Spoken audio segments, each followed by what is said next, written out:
Welcome to the Men's Lifeline Academy, where we host men of value, men who have reclaimed their life, who have gone from zero to hero, who are now working to make an impact to their friends, their family, and their communities to make the difference in the world. Today, we have a special guest. We have Nathan White. Nathan, welcome to the podcast. Hey, thanks a lot, Zach. I appreciate you inviting me on, and I'm excited to be here. Yeah, just give you a little background. Nate, otherwise known as Confident Money, helping with your money budgets to coach you, is also a firefighter. So thank you for your service, and just give it time in the comments below to thank him for his service. Go into the buildings of fire to save the lives and put them out to extinguish, just to bring back that hope, just like he does on a daily basis. That's right. That's right. I appreciate that. So Nathan, why don't you tell us a little bit about yourself? Yeah. So like you said, I got a little bit going on here and there, right? So just for a little bit less than a year, I've been a money and a life coach, and so um, I started back in 2011. I went to Financial Peace University, Dave Ramsey's course, and throughout the years, I've just kind of stayed in touch with his thing. And then finally, I pulled the trigger in October of 2021, I think, to go through his coaching certification program. And so I did that, and it was kind of a longer process, and to get to where I am now, as far as being an actual coach, but been doing that for a little bit. Like you said, been a firefighter for 17 years, and so uh, there's obviously a lot of things that go with that, and everybody loves to hear that part of my story, right? So happy to talk about any of that, um, and I do want to just say I'm a man of faith, and that's an important part, and all of the stuff that I'll talk about will stem from from that, and it's an important part of my life, and I'm just blessed to be where I am, and so just want to make sure I get that in there. And of course, I'm married. I've been married for 10. It was 10 years in January, and then I have a boy named John Wayne, uh, and he's almost 8, and so he lives up to the name for sure. It was a combination of both her dad and my dad's names, and so we just said, Oh, you know what, we'll have fun with it too. So we did it. So yeah, that's me in a nutshell right there. well, I gotta say, you're probably one of the first ones to actually go through that I know of, the Financial Peace University by Dave Ramsey, who I know a lot of people have good things to say and then questionable things to say to him. So, what made you pick Dave Ramsey's program versus, let's say, another popular program out there, whether it be like the Kiyosaki's out there of the world? What drew you specifically to Dave? Yeah, that's a good question. The circumstances at the time, it was at the church that I was in, and the pastor had gone through it, so he led the class. I would say this. I do think about this often, like what draws me to Dave, and it's it's really that he says the things that everybody really wants to say, and he says what you need to hear. He doesn't really care how you take it. He just knows that you need to hear it and that you need to move forward and make some sort of change. And so um, while that is entertaining for his Right. radio show, that was kind of how I started out on listening to his radio show too some, and it's entertaining, but it's also necessary a lot of times where we need to just hear the truth. We need to. It doesn't need to Mm. be sugar coated. It doesn't need to be it doesn't need to hold back. You just need to hear it, and there needs to be a little bit of that shock value. That's where change can happen if you take a step back and you say, oh, okay, he's very bold and that sort of thing, and I appreciate that about him. I know that's what rubs him the wrong way for a lot of people, right? Like he Right. and that sort of thing. So that was one of the things that I liked about him a lot. I would say too, the lessons are, he talks about it, God's and grandma's ways of handling money, Hmm. and they just resonated with me. His idea that just avoid debt at all costs as best that you can. It has a simplicity to it, right? You hear a lot of other Right. influencers, and they're like, oh, well, you can use debt and you can manipulate the system to your advantage. Basically, is what they say, right? But for Right. me, when I'm solving for peace of mind, his stuff just makes sense. It's simplistic in its content, and there it would be really hard to screw it up. You could probably be very successful doing a lot of other things that get talked Hmm. about with managing debt and using it to your advantage and all that sort of stuff. You probably could be successful. I'm sure there are plenty of them that are. but you're also going to sacrifice a little bit of your peace of mind. And there's Right. also a pretty high risk that goes along with it that doesn't get talked about all that much. Because It's true. I would say probably a good portion of people that get a credit card, they intend on paying it off every month, right? Correct. But they don't. It just things happen, things come up. Whether it's most of the time it's just behavior, right? It's just Mhm. our ability to say no or whatever that we, and then they just get stuck. And then when I work with them and I can see how dejected they are and see how stuck they are, and they finally have the light bulb go off that says, "Oh, I owe the interest. That interest is just growing and growing and growing, and Yeah. I'm not able to pay it down." And so, for me, I get to see the back end of that, where of course they intended to pay it off, but they don't, and then it just becomes a heavy, heavy weight. Yeah, it's true, especially with credit cards charging anywhere from what 24 to about 30% interest if you don't pay the card Yeah, completely off by the due date. I mean, it's a stuffy price to pay. And kind of going back to your point from everything, and you can correct me if I'm wrong, but a lot of people who learn the tax system, they may use it to their advantage, but that's because they studied it for like a decade and they surround themselves. Not just saying debt's a good thing there. They know how to use the debt where yeah, they're still paying the taxes and they're still doing everything legally. I'm sure for the most part. I mean, I don't know them personally, of course, just like anybody. But I know, at least with Robert Kiyosaki, like he studied this. Like he goes to seminars, he talks to smart people. I'm just like Dave, right? Dave talks to a lot of smart people, and I know they're friends. I know they probably bicker with each other back and forth. Because Dave says be debt free. Robert Kiyosaki goes, "What are you talking about?" yeah, So, but I agree with you from a personal standpoint. I really like Dave's point of being debt free and being responsible with money. I know his major theme is don't be a slave to the lender. yep. I think that's the part that gets left out, is that it, it's almost a spiritual principle, Mhm. but it's especially one of those things. Like there is a toll that comes that you may not be aware of it always, right? Right, But there is, like, I still have a mortgage, right? So right, that's one of the debts that Dave will say, "I won't yell at you if you have a mortgage." correct. Uh, but it still weighs on me. Like, Mhm. I don't have complete freedom. I don't have complete autonomy to do whatever I want. I still have to make decisions that are based around paying off that loan, right? And so, Right. and when we explain it to my boy, I'm like, well, we don't really own the house. We have to pay for the house still. The bank kind of owns it. That it would take a lot for them to take it from us, but the bank still owns it. Like, that's the reality. Right. uh, it's not one we talk about all that often, right? But how that kind of weighs on us over time, and it just it's become so acceptable in a lot of ways to just let that stuff fester and to sit on your shoulder. Student loans. You can have a student loan for until you're in your mid 40s, Easily. and and I'm sure there are plenty of times where that has high payoff, but at the same time, you can't tell me that someone didn't have to make concessions along the way of, did they have to delay buying a house? Did they have Mhm. to delay starting a family? Did they make different career choices because of that debt that maybe they could have done differently?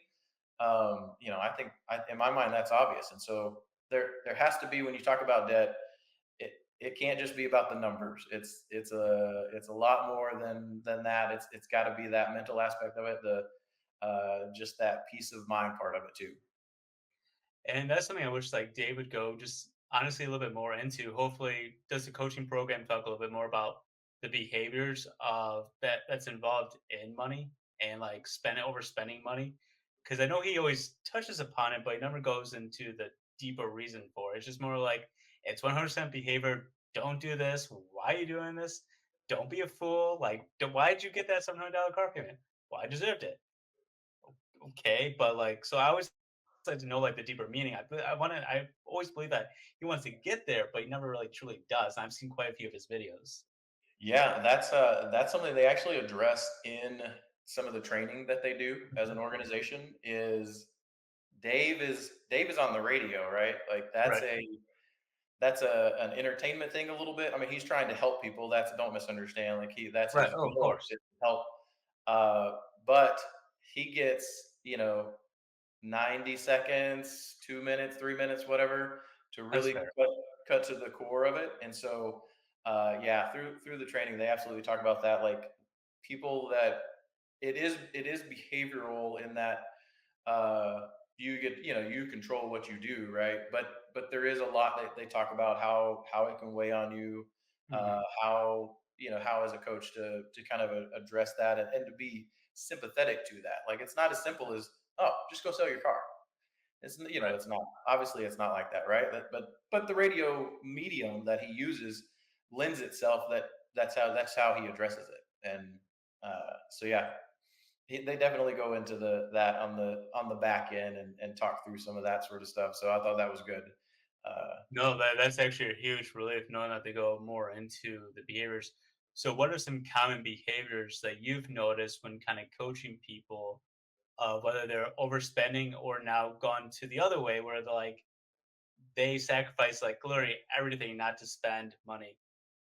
yeah, I would say uh, a lot of people are just not aware.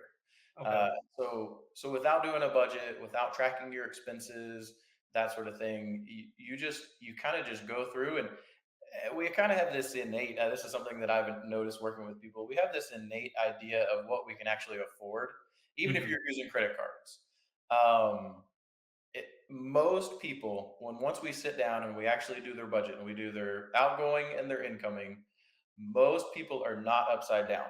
They are Okay. not they are not so much into debt that they can't manage whatever those monthly payments are. Now, obviously, it can be very tight. That Right. don't that sort of thing. Uh, but we just have that innate idea that we don't get too far out over our skis. But without intention, without paying attention and making your money do what you want it to do instead of, we just kind of spend it. And if we have the money, we do what we want to do. That's kind of a lot of things is that we just kind of go through the motions.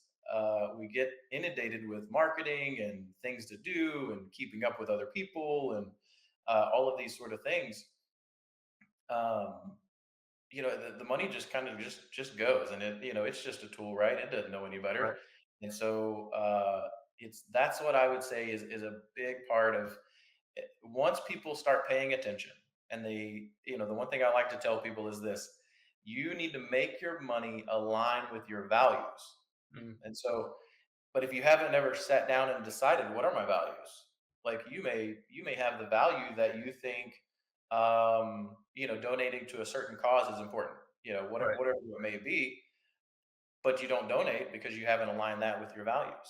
And so, Mm. or whatever, you may value family time, Right. but when you look at your budget, it's a lot of other types of entertainment, because Mm. you go out and do this or whatever it may be. And so that's something that for me is super important with each person that I work with is that they view the budget as making your money align with your values. And there are times where you can have those that they kind of go through this process and then they get to that point where they don't want to spend anything. But then the same thing applies, right? The same thing applies. Well, what are your values? Are your values to hoard everything? Does that give you a sense of false senses of security, Right. or are your values that you want to be generous for some for a certain cause, or be generous in your community or to your family, whatever that may be? And so then then you just have to tell your money where to go and make sure that it's aligning with what you've decided. So how do you do that? How do you take a value that some people may value more entertainment over, let's say, charity, but their heart is saying, I want to give more to charity? Because that's something I think everyone says, well, I should give more. I'm spending a lot of time on myself, but I want to give back more. How do you kind of guide somebody to aligning with their values? Because on the surface, again, that's very simple. Well, just do it then. Just give more to charity. Find one that's near and dear to your heart and just give it. So how do you really kind of get to the heart of the matter to really help that alignment?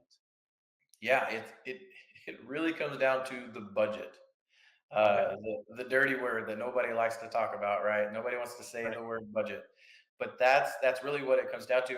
And you know the obvious thing answer here is that once you get intentional and you decide those things and you start paying attention to your money through the budget, then as you're having those budget meetings with your spouse or with an accountability partner or that sort of Mhm. thing, that's when those questions come up. Oh, well, I do want to give to this cause that came up. Well, okay, can we take a little bit of from this budget item and put it to this month? Mhm. Or do we make a different decision, with some sort of purchase? Can we cut back a little bit on, something else in another budget and then apply it to where we want it to go? That's really where that the metal meets the road, is when you're Mhm. sitting down and you're discussing that budget and you're deciding where it goes. That's where it just then becomes a matter of, you got to be committed to yourself. A Okay. budget is a commitment that you make to yourself, and those are the most important commitments that we make, the ones that we Wow. make to ourselves. And so when you once you do it and you lay out, this is my value, this is something that I want to do, um, then it is just a matter of keeping that commitment, keeping it in the budget, put it at the top of the budget. For Mhm. me, tithing is super important. I've been doing that for a long time, and so intentionally, I put it at the very top of my budget. Okay. It's the most important thing to me, so I put it at the top, in my spreadsheet, and that's where it stays. Everything below it, it's based on date, right? It's Right. usually, but based on the date of the month. That one, I keep it at the very top, and that's just a reminder to me. Hey, this is a value that you have. You're putting your money where that goes. So No, I've never heard someone explain a budget that way. I know a budget's like this is like more of like a goal is always how a budget's been explained to me. It's like this is like list your costs, what you're going to be spending on food, this, and this. And it's always like an idea of it, but it's kind of a different concept that you bring to the table now of treat it as a commitment if something's of huge value to you, like for you to be tithing, to actually put at the top of the list. That way you see it, because we're always going to see the things that are first in our mind, not yep, the last yeah, necessarily. absolutely. Okay. Yeah. So treat it as more of a commitment to yourself, and especially if you have to give it to an accountability partner or you're more your spouse who goes, well, are you sure about this? That is something too, like being married and you sit down and you do these meetings together. You will without a doubt have to learn how to communicate better. There's Definitely. no question about it. You're going to have those things that, well, this is important to me. Well, this is important to me, and so now, obviously, if you have a great income and your budget's good and you've got everything else taken care of, maybe Mhm. you have less of those conversations. But most people, you're going to have those times where that rubs between the two of you, and so you'll have to communicate and you'll have to figure it out. And then, man, it's such a relationship building thing too. You build trust with each other. You build, uh, just that idea that we're a team and we're doing Right. this together as a couple, that we are aligning our goals and aligning our values and that sort of thing. And so you can't help but just have, a little bit of growth that comes from that. Now, growth may come at a cost from time to time, but you're going to have growth nonetheless. Well, and that's one of the things that I think really draws people with Dave Ramsey, definitely draws me to it. But it's like, this is your spouse, this is your partner, this is who your lifeline is going to be. And part of that means it's together's money. It's like, it's our money, not your money, my money. Because I notice a lot of people go on the show, it's like, well, we're married, but he has his money, I have my money. Yeah. And they both don't always want to share. Yeah, just and this, it's one of the more controversial things that they talk about, right? That they would say they take more heat on that concept than anything else. And so Okay. I think it stems from this idea that women are taught at a young age, hey, you need to protect yourself. Right. You can't rely on that. You can't rely on that person, even once you get married. There's an easy out for both of you, right? I mean, Right. and so divorce rates are super high, 50% or something like that. Yep. Uh, and so you got a 50-50 shot. That's what they're taught. There's a 50-50 shot that, you'll have to be out on your own, and you can't depend on him. And so you need to make sure that you have your own stuff taken care of. And so I think, historically over the last, 50 years, that's where that kind of comes from, is that mentality of keeping it separate. And so it really is one of those things that holds people back, I think, a lot, because Right. if you can imagine, you're trying to steer a ship, right? And you got two people that are trying to turn the rudder. So, That's a good uh, example. I yeah. like And so, what I would say is, if you have separate accounts, right? right. But you have the desire to align with your values, like this is your spouse, like you have obligations to each other, right? And Mhm. so it's one of those things, like you can't really do both.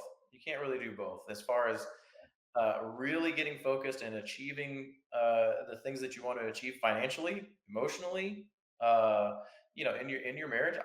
In my mind, I think that you are just missing out on an opportunity to have that compounding interest, if you will, that comes from, Mhm. we're working together on this.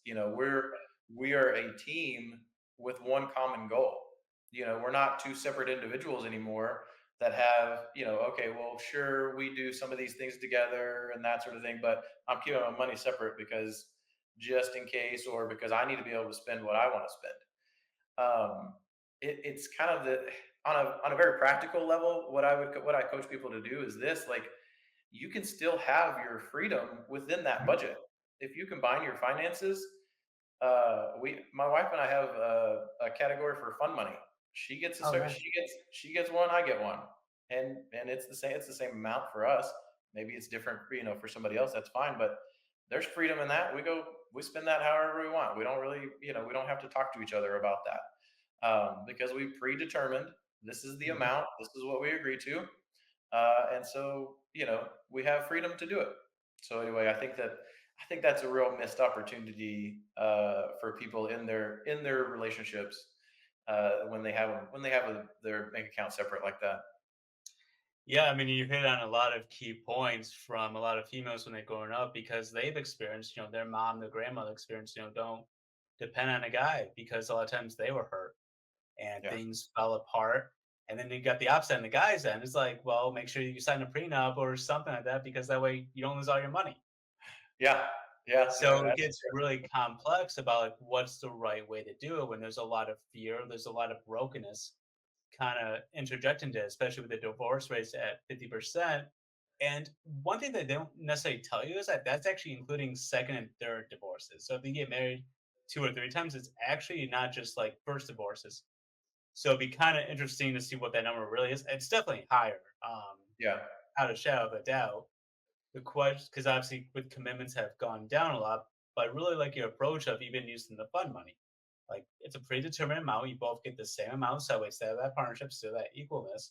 And that's kind of like a concept Steve Harvey I've heard talk about, where he goes, "We have our accounts, she may have ours, but we still make decisions together. But there's that fun, whether he calls it that fun account or you know your own personal expenses account, what have you, is that it's still agreed upon number of what they can both spend on without consulting each other."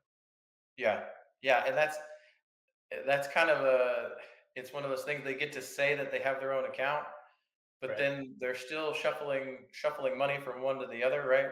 I True. mean, assuming that's how they do it. So I get where they're coming from, right? And they're still, like, they're achieving a goal, right? Right. They feel that little bit of freedom.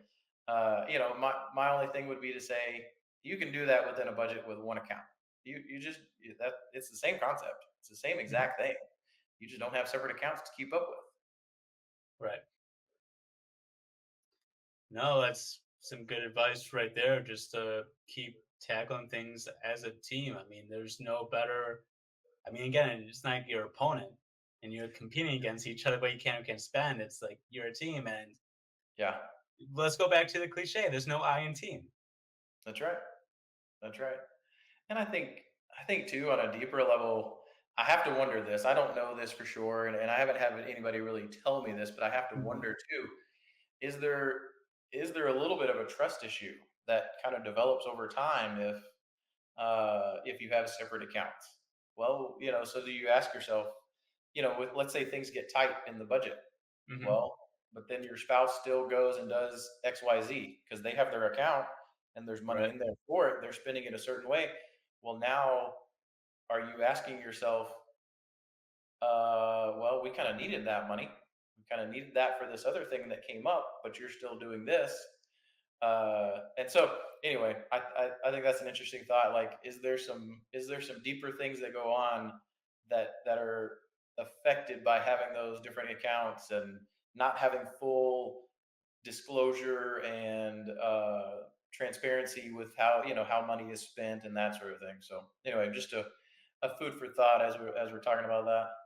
Well, there's obviously just something there. Again, whether you have two accounts, but you are still aware of what's in the other person's account, so that we can still make a decision together. Since sometimes it takes time to make new accounts and transferring all the money and everything, and signing all the dots, dotting all the I's and crossing all the T's and everything. But again, going back to your point, is still being that level of transparency and that honesty. And a lot of times people don't be honest on it. Maybe they're embarrassed about something they bought and it didn't go well, or different items, or a lot of times you'll find there's some level of an addiction that Yeah. hasn't been disclosed yet. Then once you find it, now it's Yep. hiding, conceit, and now there's covering up, there's transferring blame. I mean, the list could go on forever. So Yeah. that's why it's so important, I think, to have those team meetings and to have those discussions. And if you don't, then are you really a couple? Yeah. I Or you're just roommates in a way. That's the biggest thing I get into. And that's like the biggest thing I've seen is like you have all these relationships that are like a roommate relationship versus a partnership versus a commitment to one another. Yep. Yep. And that they're just missing out on so much opportunity of what a marriage can be and what it should be, right? Is it should be that combining of the two and like you Mhm. said, you're a team. You're not just two people that live together. Like you should be aligned in your values and the things that you're trying to accomplish on a regular basis. On a regular Mhm. basis. And and I think there's one example that kind of highlights it. It's not just about the money. There's a story that's told in Financial Peace University, where the wife racked up, I think it was $90,000 in credit card debt, Whew. and the husband didn't know. The husband didn't know. Like, she was able to do it. I don't know exactly all the details, right? But Right. uh, when you so obviously they probably had a lot to work through as a couple to be able to Yeah. stay together, right? That's a huge betrayal of trust and that sort of thing. And so, um, man, I just think that when you don't put yourselves in those type of situations, I think you're going to be more successful in what you want to accomplish as a couple, for sure. Yeah. Well, have you ever found yourself kind of, since we're talking about mountains of load of debt, working with two people who are just in way over their head, like let's say $100,000 in debt, and they're thinking about filing for bankruptcy? Because I know that's like the latest thing you hear. People are filing for debt, and they're just like, well, I got a bunch of debt. Why do I file for bankruptcy? Let's just see what could happen. Yeah, yeah. There was one couple that I spoke with. They were not clients. It was just a consultation, but Okay. they had over $200,000 at the time Sure. of just outside of their mortgage. It Right. wasn't part of their house. Just various things, and so yeah, money was super tight, and they were considering bankruptcy. Mhm. Um, if I remember correctly, this has been a while back now, but if I remember correctly, from a monthly standpoint, they were in a pretty good place. Like I talked about, a lot of people, they don't get too far over their skis. Right. Um, and if they had made some changes, I mean, they would have had some sacrifices to make, right? Mhm. But if they had made some changes, I think what we talked about in that short period of time is that they could definitely make a dent and make some progress on that debt and not have to go through bankruptcy. Um, Going through bankruptcy, I know a lot of people view it as a way out, Right. um, but there's a price that's paid with that, right? There's a price that's paid with just that notion that you had to go through that you have a sense of failure that comes with that, Right. um, and financially, I mean, it's not always it's not always beneficial. And so I'll give you an example. A close friend of mine, he did have to file for bankruptcy. um, his story is actually one that kind of led me down this path. So Okay. they're older. They kind of took me in when my parents died when I was pretty young. I was 19 when my dad Oh, died. I was 3 days before my 21st birthday. My mom passed away, and so this couple kind of took me in after that happened, and we became pretty good friends. And so he was an airline pilot that he made six figures his entire life, and then he retired in 2004. He okay. retired with a pretty good nest egg, but he didn't have everything in order. Like their finances were a wreck. So they had a ton of credit card debt. They had a couple of cars, I believe. They were still working on their mortgage. All of this sort of stuff. From looking back at it now, I would say, okay, you may be ready physically to retire, but financially, you're not ready to retire. Like you've Right. got to clean this stuff up first. But anyway, he retired, and then '08 happens with the crash. So he starts losing a lot of his money in his nest egg. He freaks out. He pulls his money into cash. And from there, I'm not sure what happened. I don't know why he didn't get back in, or if he just burned through that cash pretty quickly, during that recession. Right. But fast forward to 2012, he has to file for bankruptcy. Um, and he is now, so through the bankruptcy, one in order for them to keep their house, they had to take on a new 40-year mortgage. 40-year mortgage. 40-year mortgage. It Oh, was part of jeez. the settlement of the bankruptcy, right? So it was court ordered that to do it. Oh, And so along with paying some of these other things back, like they had a certain, whatever part of the settlement, they had to pay certain things or whatever. And so right. he is now 77, I believe, Mhm. and he'll have to work until he can't. He'll have to work until he can't because he has that mortgage. He obviously some of that stuff got taken care of from the bankruptcy, Right. but he'll have to continue to work. And it. So my point was is to bring that up is that it's not the the do all end all that will really help you in the long run.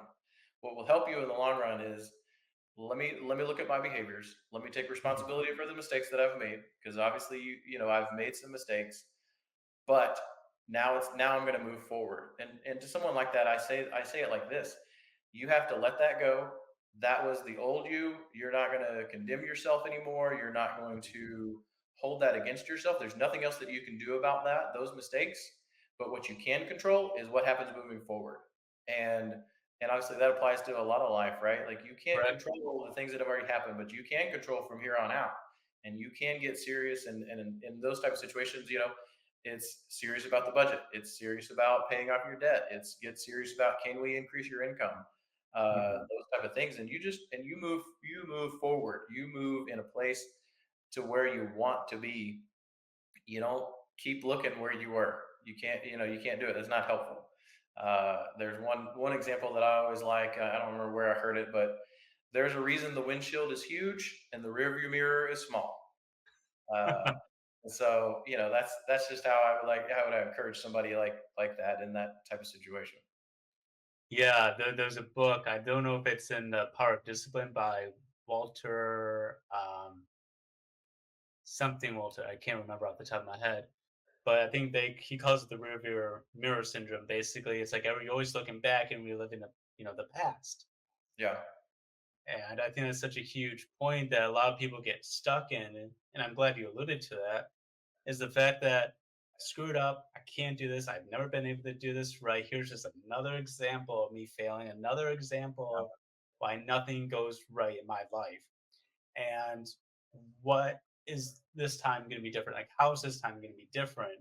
And I see so many people, and I think it happens to all of us to a degree. Just how often, how long do you allow it to persist is the question. Is how am I going to change now? And will I ever change? And when I'm so stuck living in the past, living in this old version of yourself that you're still trying to crawl out of. yeah, absolutely. And that's one of my big things is that number one, there is always hope. Like Right. There's no reason to believe otherwise. Like that's my message. And when I get to see that in people that I work with, man, that's such a rewarding thing. When we start the meeting and their eyes are beat down, and you can just tell they don't know if there's a way out, and they're thinking Mhm. about bankruptcy or whatever. But by the end, once you lay some things out and you talk about behavior and you talk about a path, like, and obviously they have to feel empowered. They have to feel like they have to believe that it's possible. But once they do, you can see it. You can see it in their eyes. Their eyes change, and man, Oh, it's that's so what true. That is that's so what I do true. it for. Yeah, that's what I do it for. And so, uh, and change is one of those things that, man, you're never stuck. Mhm. You're never stuck. We all have things I'm sure that we want to change about ourselves, but like you said, we kind of get stuck and, well, that's just the way I am. Uh, and I always challenge that with this. Well, let me ask you this: Are you really the exact same person that you were 10 years ago? And the answer is inevitably no. So Correct. as time goes on, I mean, you're going to become a different person. You might as well decide who that's going to be. You might as well decide to change and make positive changes that gear you toward the life that you want, Mhm. because you're not stuck. And one of my favorite things. Now, yeah, I've never been. I'm overweight, right? But I've never been obese or anything like Mhm. that. But man, I love watching those transformation videos. People that take control and they lose, 50, 100, 200 pounds.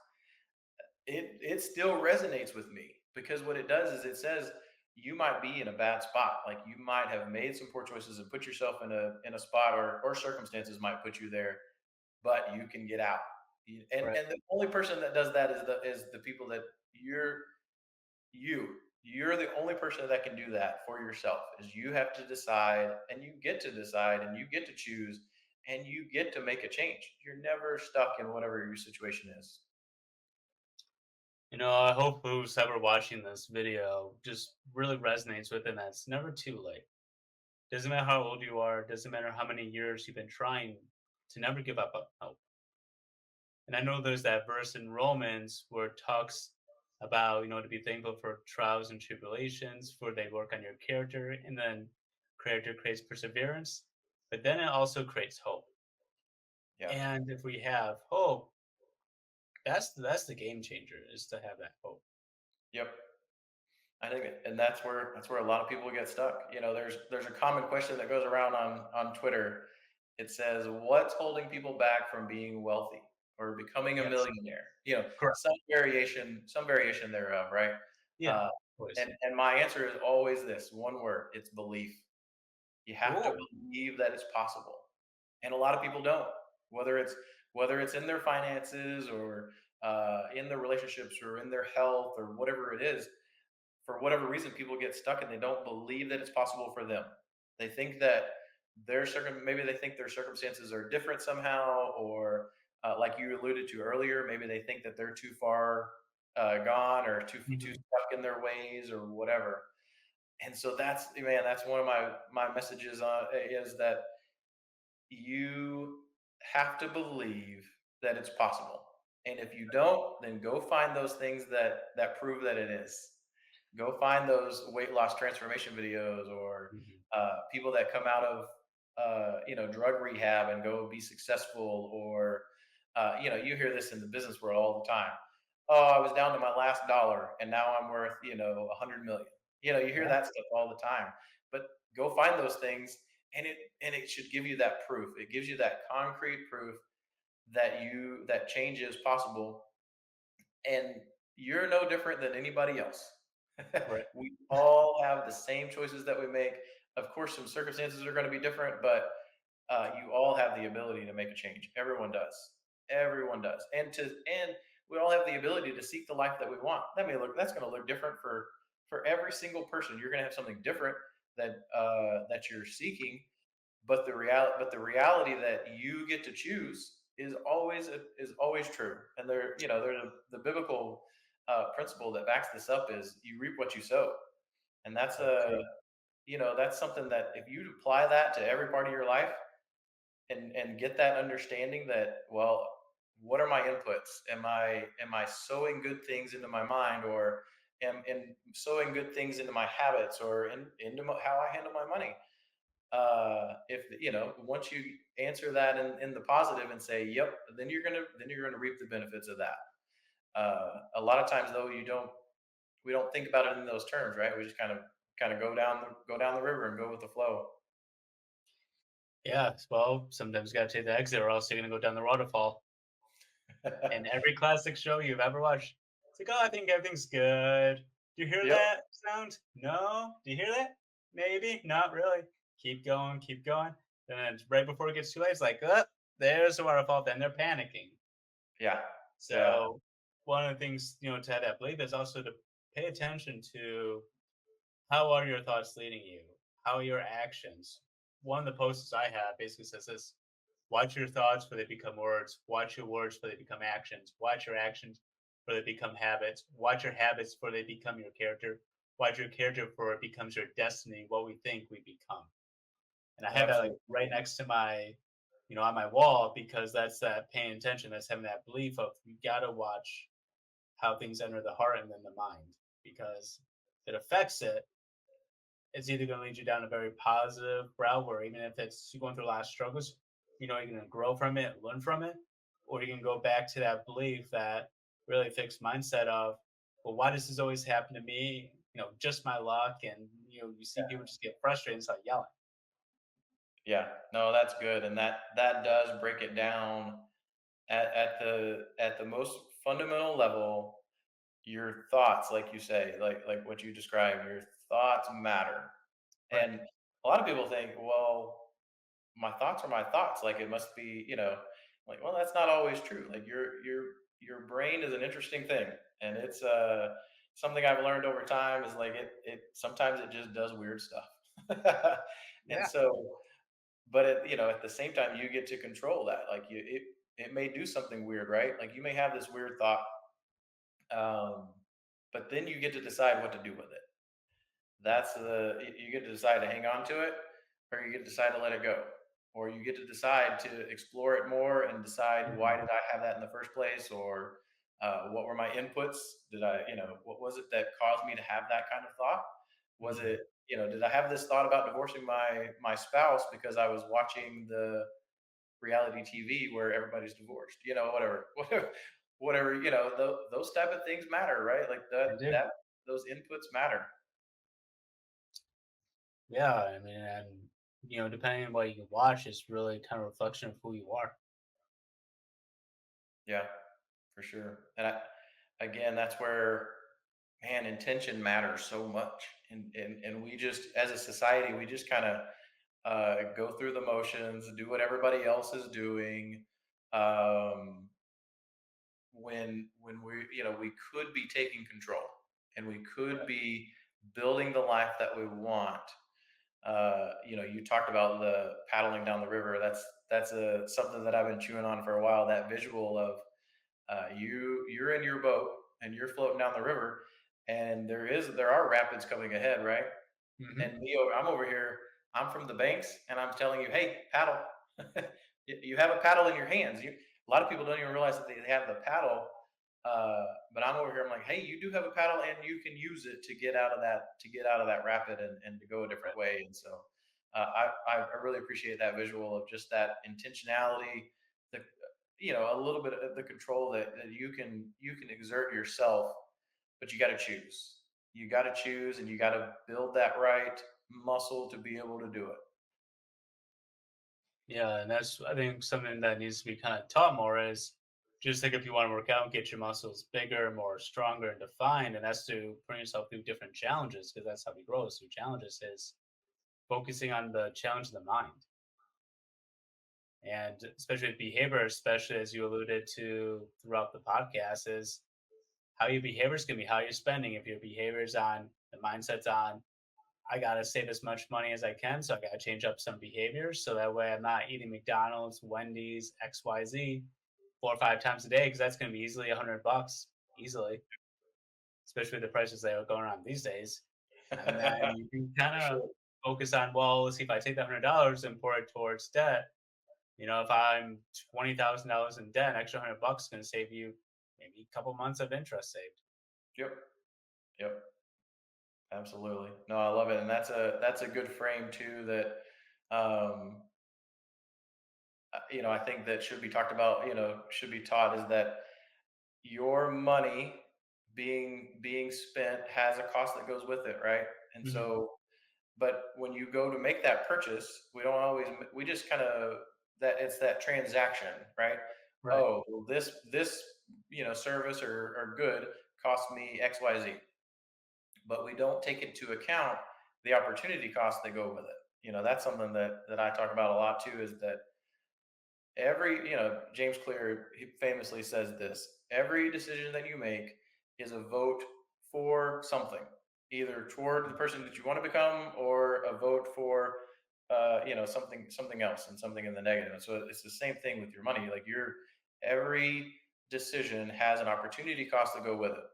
You're purchasing an $80,000 vehicle, it might mean that you have to work another 10 years of your life, and you don't get to retire at 60, you're retiring at 70, whatever, Right. whatever that number is. There's always going to be an opportunity cost, and you need to take those into account, especially with those larger purchases like that. I mean, that can be high consequence, that people should consider. Yeah, and since we're talking about, just talking about cars, like how much your car, like cars are for some odd reason the one thing that devalues over time. I know Yeah. there's a new model every single year, new perk or what have you, a little bit new technology, a little bit more gimmick. But like, the moment you drive that car off the lot, its depreciation value goes down what, 30%, something like that. Yeah, something like that. It's close to it. Yeah. So that $80,000 car really might be worth $50,000. And that's why I think, and I know Dave talks about this, and let me know if you agree with this, but budget shouldn't just be on the computer, it should also be written down so when you take pen to paper, we can really see the money, how much it goes devalued or reduces, or even how much money you save. So do you, when you teach people, like, do you have a certain like program that you use, like push write it down and transfer it to the computer, or do you have like a certain? I know you said Excel, so did you develop some type of program, or did financial university give you the program? No, here's what I tell people when it comes to a budget, and how to manage that sort of stuff. Um, is you do what works for you. Okay. So for some people that may be, I gotta write it down. I'm gonna put it on a yellow pad, and I'll scratch it out as we go through the month or whatever. For others, it may be a complicated spreadsheet. I've seen some very complicated spreadsheets that have so many different lines and that sort of thing. So yeah, what I tell people is the type of thing, that budget that you use, is the one that you're going to stick to, the one that works for you. Dave Ramsey does have they have an app. It's called Every Dollar, Yep. and it's great, right? It does a good job, and it does a lot of things, and it's a great tool to use. But if you get into that, and it's just not working for you, and you've tried it for 3 or 4 months, and you're still not sticking to your budget, well, then maybe you need to find something that works better for you. Maybe it does need to be something on the fridge, Sure. or a spreadsheet that you and your wife, you and your spouse can share, that sort of thing. And so, um, that's that's what I tell people from a budget standpoint. Now, one of the things that you kind of addressed was in making those type of big decisions, right? Where the opportunity cost comes in, I would encourage everyone to play with a compound interest calculator. Oh. Uh, when you do that and you say, all right, my car payment's going to be $500 a month. Hmm. And for 5 years, whatever the terms are, it's $500 a month that's out of my budget, that I have, it's obligated to the car. Right. If you then take that and plug that into a compounding interest calculator, and you say, okay, for the next 5 years, if I invest that amount, here's what it's going to be. And man, when you do that, it makes it much more difficult to give up that $500 a month, because it's like, okay, I could be making this, I could have this at the end of the time period, or I can make this choice here. And so that's how I would like, when it comes to opportunity cost, that's one of the good ways to do it. Like especially with Yeah. those type of purchases.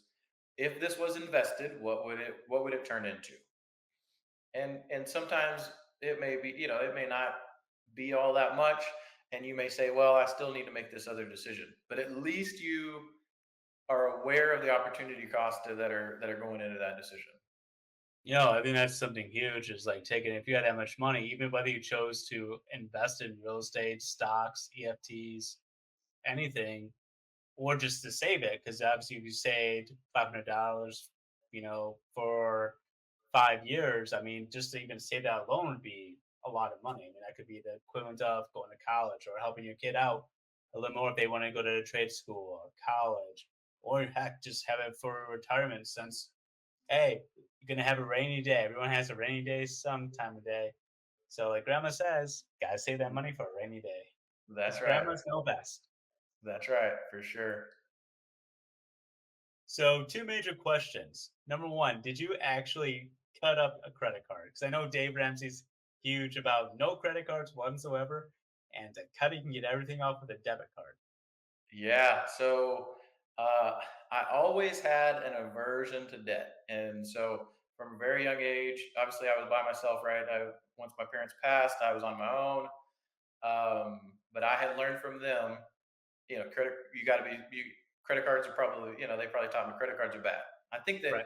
I don't. I was. I don't even know this for sure, but they may have even gone through a bankruptcy of their own. I was Okay. pretty young at the time, but I'm pretty sure that was the case. But so I always had an aversion to credit cards. But before I started, before even after being, not I have not gone through his coaching course, but I had been through Financial Peace University, all this stuff. I fell for it, right? Like I was like, I'll get an Amazon card, and I'm just going to spend it on the stuff that I normally buy anyway, and it's like 2% Mhm. cash back and all of this stuff. And so fast forward, we had put ourselves into a bad position where I think it was our first year that we were in our house. So the first year in the mortgage, I did not know what the taxes were going to be, the property taxes. Oh, really? And Wow. so I had an idea, but it's all based on however they valued your home and that sort of thing. And so anyway, we got stuck with this. I think it was like 5 grand, something like that, Okay. and it hit us, and it was like, oh, I wasn't quite prepared for that. I should have been, right? But um, and so I had to use that credit card to pay those taxes.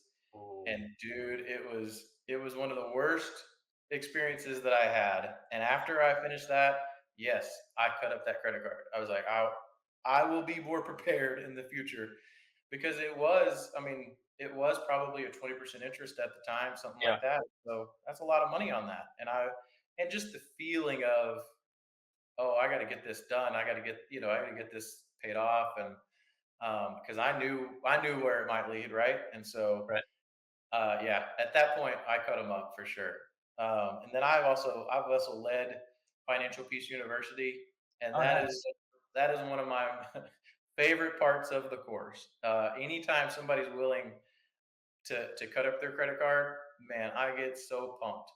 And let me tell you why. This is one of my favorite things. Is that we all have, psychology calls it this, the a crystallization of discontent. Hmm. And so it's this idea that you finally realize the discontent that something is wrong, and it crystallizes into a change. And for me, that's just a great picture of what happens when you're finally ready, and you've had enough, and you're ready to make a change, and you know that there's a different path, and then you flip that switch and you're ready to go. Man, that's huge. It's huge. And when people do that, and when they cut up their credit cards, that's what's happening, and that's why I get so fired up, so fired Spoken like a true Dave Ramsey fan, and I say it with all respect. up. Really do. Yep. So, with kind of segmenting to like the final section of the podcast, what would you like to leave off with today? So, someone's in credit card debt, someone needs a help with a coach. How do you plan just to give them that kind of hope that we've been talking about through this podcast of, what would you like to leave them to give someone like hope who's like in over their head, financial crisis, or someone who wants to start the journey of becoming more financially literate and knowledgeable? Yeah, yeah, that's great. So I would say this number first and foremost, we kind of talked about it already. Change is possible. You're you can take control and make a change and do something different with your money, whether that's paying off your debt or that's doing a budget for the first time, whatever that might look like. There is hope for change. You don't have to stay in that situation that you don't like. There's obviously times as you go through there that it's going to be hard, and you're going to say, "Oh, I need to do something different." Then that's the time to act. And then you just build small little wins over time that then add up to some momentum. And next thing you know, you look back and you're 3 or 4 years down the journey, and you're in a much better place. Those 3 or 4 years are going to pass no matter what, right? You might as well be intentional and put yourself into a place that says, uh, I'm better with my money, or I'm in a better place as a person, or I have less stress around money. Whatever that looks like, you can get there, and you can do that. And of course, as a coach, that's all my job is, right? Is to get you from point A to point B. You Right. do the work. You do the work. But I'm there to help you along, and I'm there to make sure that you stay on the path that you decide. Right? It's up to you, Hmm. not up to me as the coach. Uh, but that's what I would do as a coach, and that I always like to say this too. It's hard, but it's worth it. It's Mm. worth it to come out on the other side. When you sit down and you actually have that conversation with yourself and you say, I need to make a change. I know this is better for me.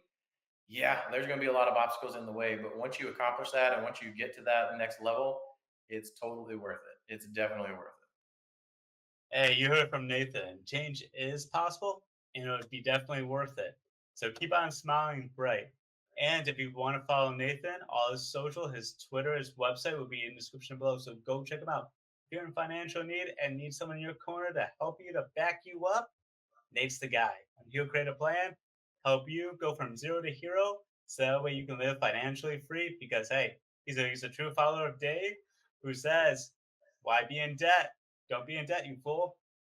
it. And if you're a man and you're struggling and you need a community, the Men's Lifeline Academy is here for you, where we focus on giving you the best life possible through weekly phone calls and helping you reach your full potential.